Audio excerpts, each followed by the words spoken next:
Každý človek nemôže za to, že jak dopadol. Že nie je život len teraz, ale že bude aj za týždeň, aj za 2 týždne. Čo som si tam prežil, čo som si nadobudol, tak som si pobalil do pár škatul.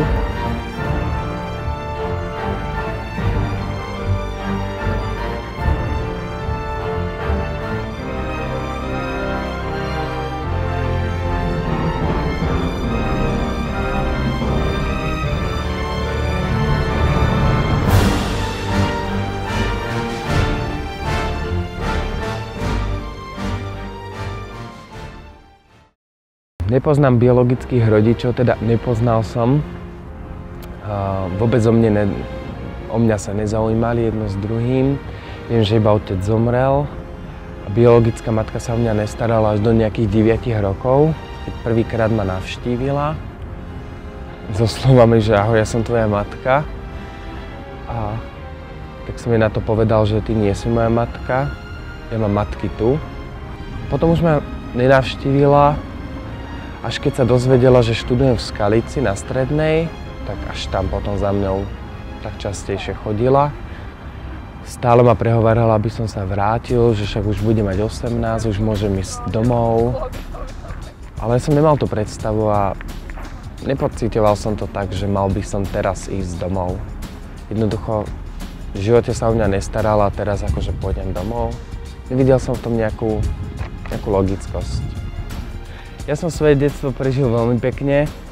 Sice v detskom domove, ale bolo to úplne super. My sme chodili na hrady, chodili sme po výletoch. Vychovateľky nás učili všeličo možné.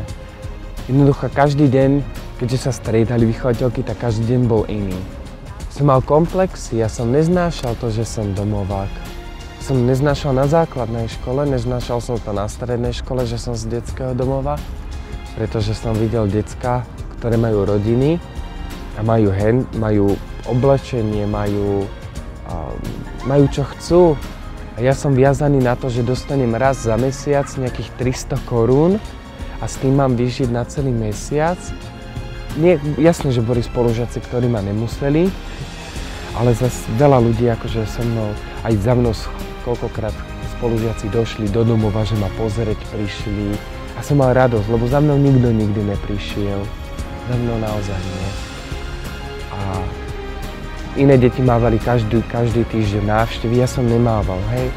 Alebo mávali, že došla babka, zobrala ich do cukrárne. Mňa nikto nezobral do cukrárne.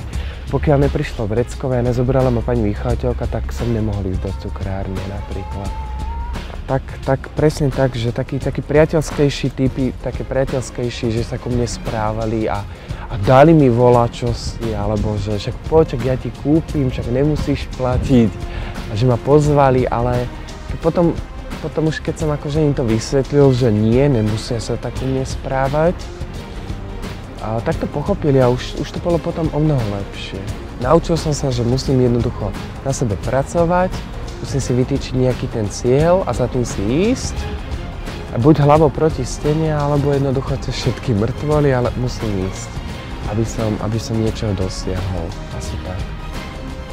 V tom najviac, lebo keď som videl koľkokrát, že tých starých odchovancov, že čo odišli a jak dopadli, že sú na ulici, koľkokrát nemajú čo jesť, x razy za mnou prišli a požičaj nám, vždycky som požičal.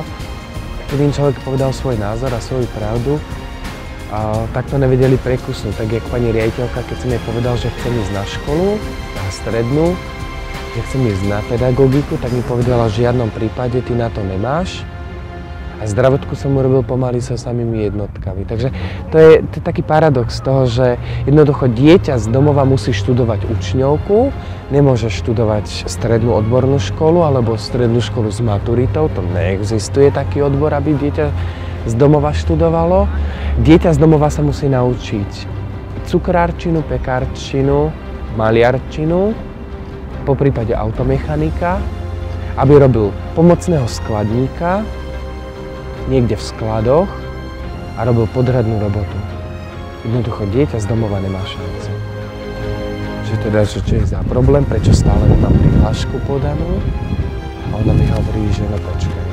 Tak zavolala na úrad práce sociálnych vecí a rodiny. Zavolala aj riaditeľa školy, zavolala aj riaditeľku domova. To tam velice riešili. Tak potom sa dohodli s tým, že môžem ísť teda na zdravotnú školu. V prvom ročníku, že PVD a riaditeľka mi povedala, že to máš aj tak len preto, lebo si chudáčik z domova. Mal som jednu vychovateľku, chvála Pánu Bohu, ktorej som mohol všetko povedať, ktorá ma tak vedela pozbudiť a nakopnúť a vedela mi povedať, čo si z toho robíš. Moja náhradná matka, áno. Od 15. roku veku u nás pani riaditeľka robí všetkým deťom na protivé, aby v 18. odišli, aby sa tam nezdržovali, aby tam nemusela mať deti až do 26. Aby jej náhodou niekto nešiel na vysokú školu a nemusela za ňou platiť veľké peniaze. Neviem, asi je to povahou, alebo neviem, čím to je. Jednoducho, potreboval som to. Ja som to tak vždycky cítil, že musím v živote niečo dokázať. Že ten život pre niečo žijem a nie preto, aby som robil nejakého pomocného maliara natierača za pár korún. Chodil do roboty od rána do večera, bol nešťastný z celého svojho života, čo som vlastne dokázal, že som nakoniec nič nedokázal. Založil si rodinu a žil spôsobom, ako žije pomaly 50% slovenského národu, ako chodiť do roboty a potom domov a mať stále ten istý stereotyp. To nebolo pre mňa.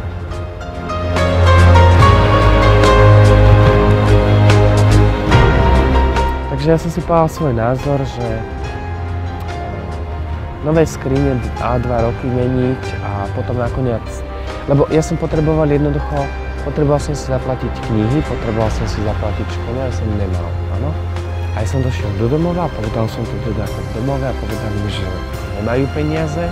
Tak som povedal, to bola tá chvíľka, tak som povedal, áno, treba meniť nábytok A2 roky, treba mať plávajúce podlahy, v obývačkách ma treba plazmy, treba mať všade fotobunku a treba toto mať jak v najväčšom paláci. Ale na to, aby som ja mohol študovať a teda na to, aby som mohol sa vzdelávať a dokončiť si školu, na to nie sú a nikdy asi ani nebudú peniaze, že? A to sa dozvedela, tak mi potom povedala, že v pondelok sa z Paríža odídeš. Tak mi poslala 10-násobok životného minima, čo mi bolo nejakých 24 000 korún.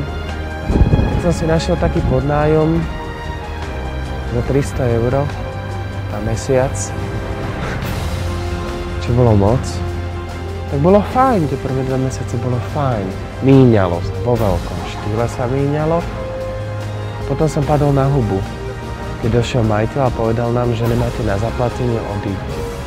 Napriek tomu som tak dopadol, takže bol som 2 dní na ulici, pokiaľ som nedošiel sem do Bratislavy. Tu som si našiel robotu, dali mi ubytovanie. Keď budem žiť takým životom, ako som žil, kvázi po odchode, že si musím teda šetriť, že musím myslieť aj do budúcna. Že nie je život len teraz, ale že bude aj za týždeň, aj za 2 týždne. Odchod z domova je najťažšia vec pre domováka. Vychovateľky, bohužiaľ, ani tá moja pani vychovateľka ma v živote nepripravila. V živote. Ani riaditeľka, nikto nás nepripraví na to. Nikto nás nenaučí hospodáriť s peniazmi.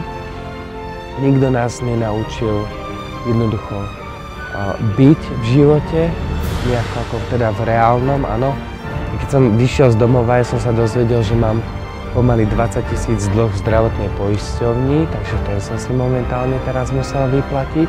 My nemáme ani bydlisko. Vlastne ja mám na občianskom preukaze nejaké bydlisko, ale to bydlisko už neexistuje, tam je nejaká parcela, je tam rola v tom meste. Teraz nedávno som stretol jedného odchovanca, ktorý je na ulici, áno, tuto v Bratislave chodí po hlavnej stanici, pýta si po 20 centov.